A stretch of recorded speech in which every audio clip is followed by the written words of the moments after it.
பொறையாறில் 50 ஆண்டுகளுக்கு மேலாக வாடகை வீட்டிலேயே மருத்துவ சேவை.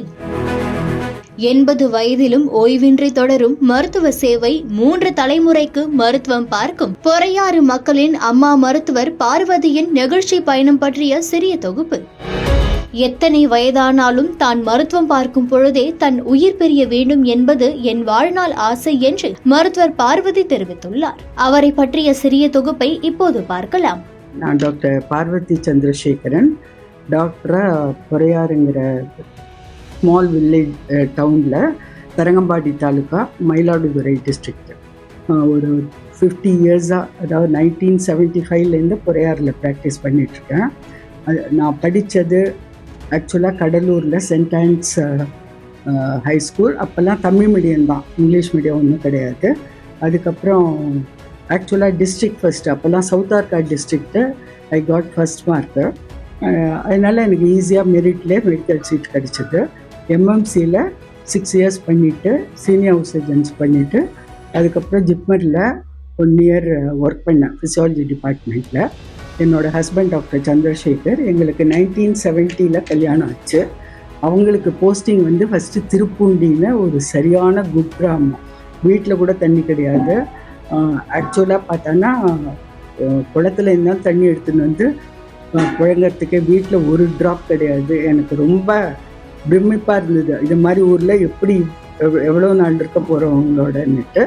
அதுக்கப்புறம் அவர் ட்ரான்ஸ்ஃபர் பண்ணி பொறையார் ஜிஹெச்சுக்கு வந்து அங்கே ஒர்க் பண்ணாங்க. நாகப்பட்டினத்தில் ஒர்க் பண்ணாங்க. மயிலாடுதுறை மாவட்டம் தரங்கம்பாடி தாலுகா பொறையார் பகுதியில் கடந்த 3 தலைமுறைகளுக்கு மருத்துவம் பார்த்து 80 வயதிலும் ஓய்வின்றி மருத்துவ சேவை செய்து வரும் மருத்துவர் பார்வதி. இவர் சுமார் 50 ஆண்டுகளுக்கும் மேலாக மருத்துவ சேவை செய்து வரும் இவரை பொறையார் சுற்றுவட்டார பகுதி மக்கள் அம்மா என்றே அழைக்கும் அளவிற்கு மக்களோடு ஒன்றியுள்ளார் மருத்துவர் பார்வதி. ஆமா, எனக்கு நீங்க அத்தை தான். இவர் கடந்த 1946ஆம் ஆண்டு திருநெல்வேலி மாவட்டம் கல்லிடைக்குறிச்சியில் பிறந்து சென்னை மருத்துவக் கல்லூரியில் MBBS படித்து முதல் மாணவியாக தேர்ச்சி பெற்றுள்ளார். அதே கல்லூரியில் சீனியர் மருத்துவராக பணியாற்றி பின்னர் புதுச்சேரி ஜிப்மர் மருத்துவக் கல்லூரியில் உடலியல் மருத்துவ ஆசிரியராக இளம் மருத்துவர்களை பயிற்சி வந்துள்ளார். பார்வதியின் கணவர் சந்திரசேகரனும் ஜிப்மர் மருத்துவமனையில் மருத்துவராக பணியாற்றியுள்ளார். இந்நிலையில் பணி மாறுதல் பெற்று பொறையார் அரசு மருத்துவமனைக்கு பணியாற்ற வந்தார் இவரது கணவர் சந்திரசேகர். இந்நிலையில் சந்திரசேகரை பொறையார் மக்கள் எம்ஜிஆர் என அழைக்கும் அளவிற்கு மருத்துவமனைக்கு வரும் ஏழைகளுக்கு சிகிச்சை மட்டும் அளிக்காமல் மருத்துவ சீட்டோடு பணத்தையும் கொடுத்து அனுப்பும் இரக்க குணம் கொண்டவர் சந்திரசேகர்.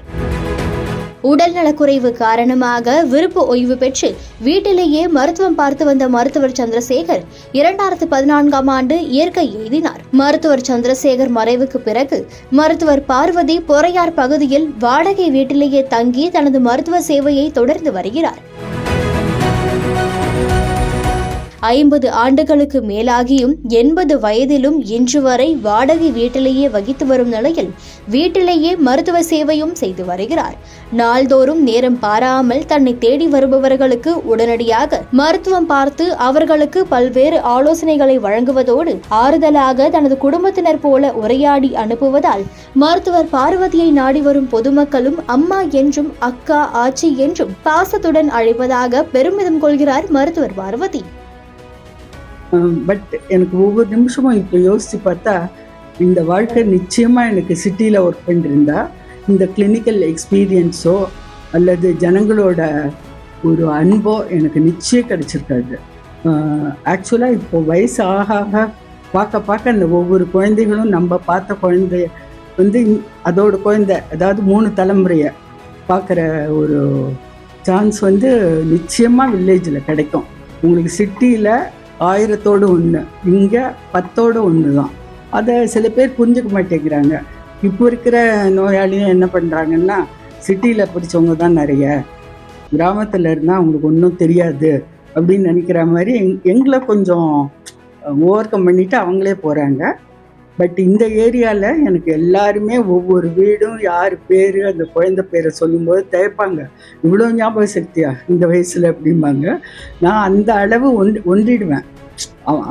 அம்மா அப்படின்னு தான் கூப்பிடுவாங்க.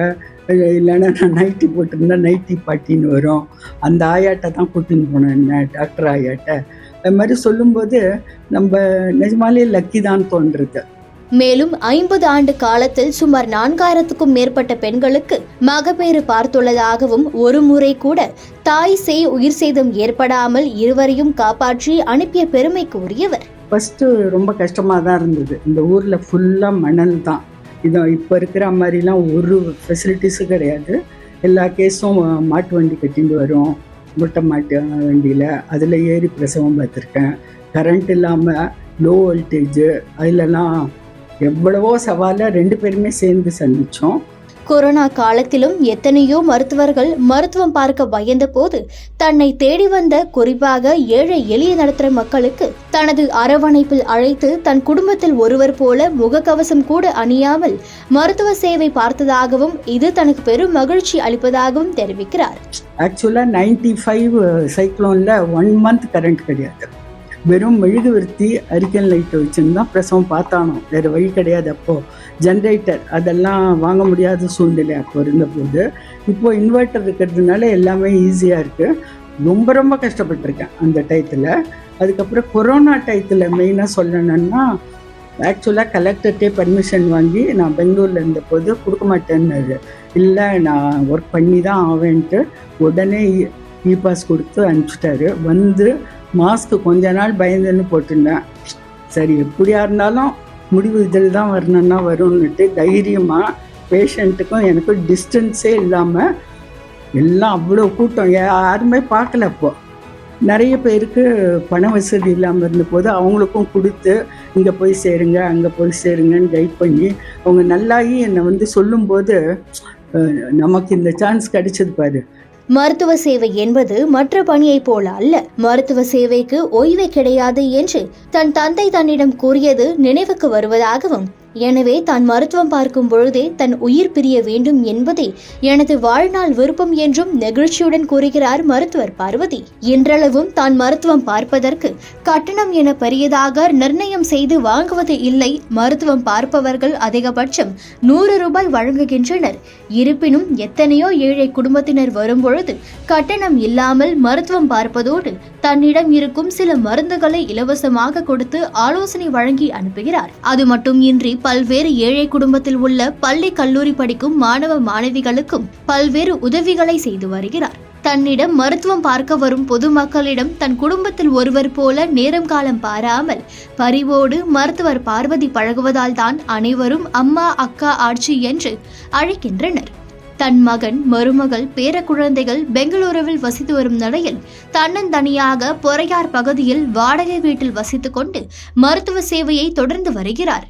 மருத்துவர் பார்வதியின் இந்த சேவையை பார்த்து இப்பகுதி மக்கள் வியப்படைகின்றனர். இந்த காலத்திலும் இப்படி ஒரு மருத்துவரா என்று இவரின் சேவையை பார்த்து பலரும் சேவை செய்வதற்கு முன்வர வேண்டும் என்பதே அனைவரின் எதிர்பார்ப்பாக உள்ளது.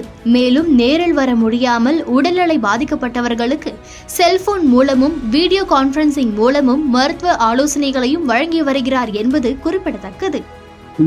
என் பையனே சொல்லுவான், உனக்கு இங்க விட அங்கதான் அட்டாச்மெண்ட் ஜாஸ்தி, ஒரையாரே தூக்கின்னு வந்து வச்சாலும் நீ அங்கே தான் இருப்ப நீ அப்படின்ட்டு கிண்டல் பண்ணுவார் என்ன. நான் ஹாப்பியாக இருக்கேன். எனக்கு என்ன மெசேஜ் மெயினாக நான் கொடுக்கணுன்னா, இப்போ இருக்கிற யங் டாக்டர்ஸ்னால் அட்லீஸ்ட் ஒரு 3 இயர்ஸ் ஆகுது ஒரு சின்ன டவுனில் இருந்தால் எமர்ஜென்சி எப்படி ஹேண்டில் பண்ணுறது, அப்புறம் பீப்புள்ஸ் பேஷண்ட்டை எப்படி அப்ரோச்சு, அவங்கள வந்தோடனே டக்குன்னு உட்காந்து ஸ்டெத்தை எடுக்கவே கூடாது. அவங்களுக்கு என்ன செய்யறது, என்ன கூட யாருமா வந்தாங்க எல்லாமே கேட்டுட்டு தான் நம்ம ஆக்சுவலாக பார்க்கணும். அப்புறம்தான் ஸ்டெத்தை தொண்ணோம். எங்கள் காலத்தில் ஒன்றும் ஸ்கேன்லாம் ஒன்றும் கிடையாது. அவ்வளோ டெலிவரி பார்த்துருக்கேன். கிட்டத்தட்ட 4000 டெலிவரிஸ் திருப்பூண்டி ப்ளஸ் பொறையாரில் சேர்த்து. எப்படி நான் பார்த்தேன், இப்போ இருக்கிறது ஒரு ப்ராஜெக்ட் மாதிரி பண்ணுறாங்க. டெலிவரினா அந்த 9 மந்த்ஸுக்கு எவ்வளோ ஸ்கேன் எடுக்கணுமோ எல்லாமே ஒரு அணுகுமுறையே இதாக இல்லை, பயமாக இருக்குமா, உங்கள்கிட்ட கேட்டு போனால் கொஞ்சம் எங்களுக்கு நிம்மதியாக இருக்குது அப்படின்ட்டு இன்னமும் வராங்க பேஷண்ட்ஸு. அப்புறம் குழந்தை இல்லாதவங்களுக்கு நிறைய ட்ரீட்மெண்ட் கொடுத்து, சிம்பிளான ட்ரீட்மெண்ட் தான் கொடுத்து நிறைய பேர் சக்ஸஸ் ஆகிருக்கு. இதெல்லாம் என்னால் நிச்சயமாக சிட்டியில் இருந்தால் செய்ய முடியாது. அதனால எனக்கு கடைசி வரைக்கும் இந்த சேர்லேயே உட்காந்து இந்த சேர்லேயே என்னோடய ஆயுசு முடியணும். அதுதான் என்னோட ரொம்ப மகிழ்ச்சியான இது.